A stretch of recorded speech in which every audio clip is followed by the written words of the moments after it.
kuan guys oh. Abono kuan seedlings. Ako ang gamit ni guys, kuan.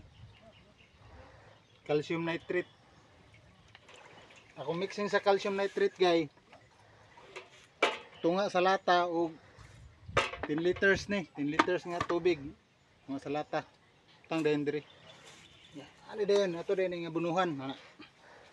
Nga mabasa siya. Di kuno palapawan siya. Anira. Okay.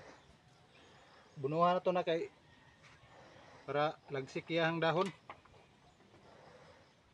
Mara. Humol gini mo siya nga mabasa gid iyang kuan. Kung may sa ilalom, musulod man tubigan ni sa ilalom kaya na may bangag ning seedling tree. Ani ra ni pamaagi nako guys. Unta na kuhaan niyo ni og kuan. Kuhaan niyo ni og pamaagi usab og magsidling mo pohon. Na lang. Kuan na calcium nitrate para palig-on po ni siyang gamot. Ligon sa iyang nara. Dali diri. Salamat sa pagtanaw. O ang adlaw kanyo. God bless.